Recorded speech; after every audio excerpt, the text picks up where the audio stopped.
Standard 10th, test unit 2nd, time 1 hour, subject mathematics, marks 15. Question number 1.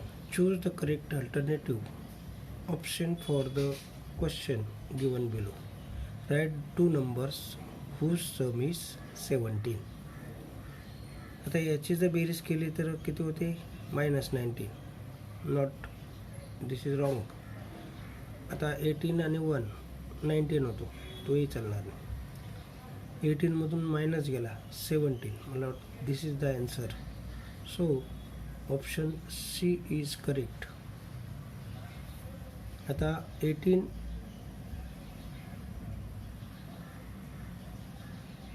-1, मला वाटतं हा minus आहे आणि हा प्लस आहे. This is wrong. So we get C solution. This is the solution of equation x plus y minus 12 equal to 0. म्हणजे ज्यांचे सम काय होईल? 12 होईल असं आपल्याला शोधायचं आहे. मग कोणतं? इथं याची सम काय होईल? 8, याची 12 आणि याची -12, म्हणून याची सम 12 होते, 12 होते याची बेरीज, म्हणून याचा ऑप्शन आहे ए. म्हणून आपण इथं लिहू शकतो 10,2. Third, in right angle triangle, length of hypotenuse is 15. Then, find the length of median drawn on hypotenuse. आता काटकोन त्रिकोण असेल, in right angle triangle, this is the median. Median divides hypotenuse. मध्यगा ही दुभागते. मग काय? कर्णावर काढलेली मध्यगा कर्णाच्या निम्मे असते. Median drawn on hypotenuse is half of the diagonal, half of the hypotenuse. Hypotenuse म्हणजे कर्णाच्या निम्मे. कर्ण आपल्याला 15 दिलं आहे, तर 15च्या हाफ काय येईल?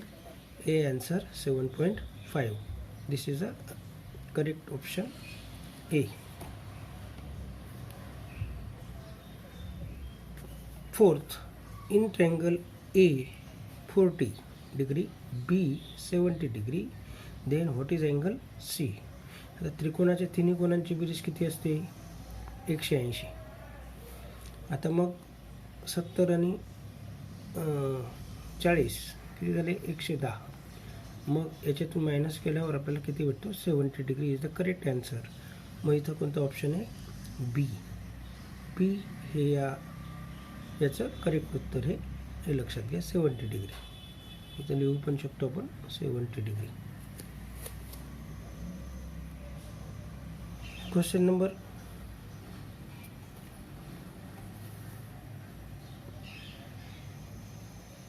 2. Solve the following sub questions. If x plus y equal to 65, x minus y equal to 35, then find the value of x and y. मग इक्वेशन 1 दिलेलं आणि याला सेकंड दिलं. इथं समीकरण 1, 2 ची बेरीज करून इथं लिहिणार ॲडिंग इक्वेशन 1 and 2. याची बेरीज केली, x x cancel, so 2x, this is a 100, this is a 100. 2 divide झाला, इथं आपल्याला एक्सची व्हॅल्यू 50 भेटली.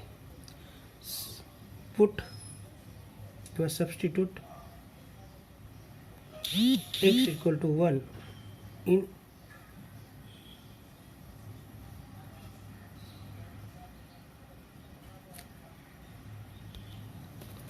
Put x is equal to 50 in equation 1.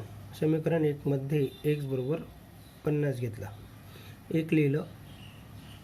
x plus y equal to 65, so x ची value 50 plus y equal to 65, y equal to 65 minus 50 is equal to y is equal to get 15. आता आपण tally पण करू शकतो की आपलं उत्तर बरोबर आहे की नाही. x 50 आहे आणि हा 15 आहे. 50 आणि 15 बेरीज 65 होते आणि वजाबाकी केली तर ती 35 आपल्याला भेटेल. 50मधून 15 गेले तर आपल्याला 35 भेटेल. म्हणजे याचा अर्थ आपली उत्तरं बरोबर आहेत. Second question, write the following statement in the equation form using variable x and y, sum of the two numbers. तर ह्या एक्स आणि वाय टू नंबर्स आहेत, तर यांची सम किती आहे 50 and difference of the two number वजाबाकी किती आहे 11. This is a two equation form झाली. Third question, identify the test by which given two triangles are congruent. आता हे दोन त्रिकोण दिलेत, इथं हे कॉन्ग्रुअंट होण्यासाठी ही साईड याच्याशी कॉन्ग्रुअंट आहे, ही याच्याशी कॉन्ग्रुअंट आहे, A C congruent P R आहे, A B congruent P Q आहे, B C congruent Q R आहे. याचा अर्थ या दोन्ही ट्रायंगलमध्ये काय आहे, सर्व बाजू एकरूप आहे. म्हणून ट्रिपल एस टेस्ट, एस टेस्टनुसार टू ट्रायंगल्स आर कॉन्ग्रुअंट. दाखवायची गरज आहे, फक्त टेस्ट विचारली. Divide segment A B of length 7 centimetre. आता आपण इथून आम्ही याला 0 म्हणलं, 1 2 3 4 5 6 7 अशा पद्धतीने मी हा 7 सेंटीमीटरचा रेषाखंड काढला. A B is 7 centimetre. We draw acute angle. मोजण्याची गरज नाही, एक आपण ॲक्यूट अँगल काढूया. दहावीच्या प्रमाणे ॲक्यूट अँगल काढल्यानंतर ड्रॉ 3s2.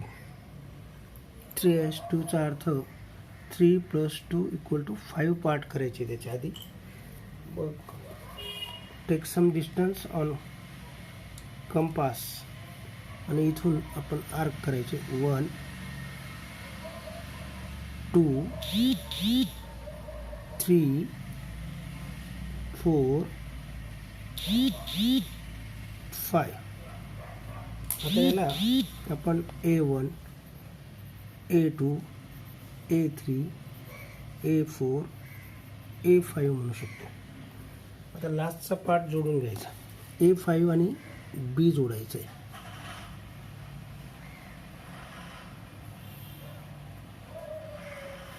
ठीक आहे. आता 3s2 पार्ट करायचे म्हणून 1 2 3 इथून या पद्धतीने आपण आर्क काढू शकतो. 3 भाग वर काढायचे म्हणून 3 वर ठेवायचा आणि असा एक आर्क येईल. नंतर यातलं मेजरमेंट मोजायचं आहे हे, आणि हे मेजरमेंट मोजून आपण या पद्धतीने डायग्राम काढू शकतो. आणि याला पॅरलल लाईन आपण बरोबर इथून जाणारी आपण काढू शकतो. तो तुमचा पी आहे. अशा पद्धतीने डायग्राम आपण याचं 3s2 भागात विभाजन दिलं, 3s2. नाही तर मागच्याप्रमाणे सुद्धा हे आपण डायग्राम काढू शकतो. असाइनमेंट नंबर या पद्धतीने सुद्धा काढू शकतो. इथं 6.5 होतं, तिथं 7 एवढंच आहे. बाकी सेम प्रोसिजर या पद्धतीने आपण काढू शकतो. अशी ही डायग्राम पण ही काढली काय, ही डायग्राम काढायची. क्वेश्चन नंबर 3 मधला दुसरा काय म्हटले, triangle ABC similar triangle PQR, then angle A congruent angle पहिला आहे A, तर PC कॉन्ग्रुअंट आहे. B मधला आहे तर कोणाशी कॉन्ग्रुअंट आहे QC, आणि C अँगल हा अँगल RC कॉन्ग्रुअंट आहे. बी क्वेश्चन दुसऱ्यातलं काय, ABचा छेद PQ आहे, फर्स्ट 2 वर्ड्स. BC चा इथं QR असला पाहिजे, आहेच. आणि PR म्हणजे पहिला तिसरा, तर याचा पहिला आणि तिसरा कोणता आहे AC. अशा पद्धतीने याला corresponding sides of similar triangle म्हणतात आणि याला corresponding angle of congruent similar triangle. अशा पद्धतीने आपण ते fill in the blanks complete करू शकतो. क्वेश्चन नंबर 3 मधला तिसरा आहे, Question number 3. Solve the simultaneous equation. So we write x plus 3y equal to 14 in simultaneous equation form, and 3x minus 2y equal to 20. This is the second equation. So coefficient of x is 3, here is 1, so multiply by 3 in equation 1. Equation 1 ला आपण multiply करायचं 3 ने. 3x plus 3 3 जा 9y 3 14 42. This is the equation number 3. आता coefficient are same but sign also same, so subtract equation 2 minus 3 किंवा 2 minus 3 करा. 2 is 3x minus 2y equal to 20 and minus 3x plus 9y equal to 42. Subtracting the sign are changed, so both are cancelled. Minus 11 y equal to minus 22. 42 मधून 20 गेले 22. So minus minus cancel, y is equal to 22 by 11. So y is equal to 2. This is the value of y. Put y is equal to 2 in equation first. X plus 3y equal to 14. Y is 2, so put the value of y is equal to 2. X is equal to 14 minus 6 is equal to 8. So 8 and 2 are solution of this equation. In the question paper, here is print mistake. Y is positive sign and x is negative, so repair this mistake in semi question paper. In Marathi is correct, but semi is, this is a mistake. Here is positive and here negative given, so we change the sign. Total cost of 6 pens and x is equal to 10. Put x equal to 10 in equation 3. Equation 3 is x plus y equal to 10. x ची value 10 टाकली, y is equal to 10 minus 10. So x म्हणजे काय, cost of pen. Cost of pen is 10 rupees, 1 pen. The cost of pencil is 0 rupees. याचा अर्थ pencil फुकट तर काय भेटणार नाही, फ्री भेटणार नाही. जर आपण या समीकरणात किंमत टाकली तर बरोबर आहे 60 झिरो आली, आणि इथं पण आपण वायची किंमत, एक्सची किंमत 10 टाकली तर 40 बरोबर येते. एक तर पेनावर पेन्सिल फ्री असेल, नाही तर मग उदाहरणात काहीतरी चूक असेल, मिस्टेक असेल, म्हणून आपल्याला पेन्सिलची किंमत 0 आली. समीकरणाच्या किमती बरोबर आहेत, टॅली होतात, पण पेन्सिल 0 रुपयाला तर भेटणार नाही, फ्री कोणी देणार. एकतर पेनावर फ्री असेल तर असू शकतं, हे उदाहरण बरोबर आहे, पण आपल्याला प्रश्नपत्रिकेत असंच दिल्यामुळे ते उत्तर त्याप्रमाणे बरोबर आहे.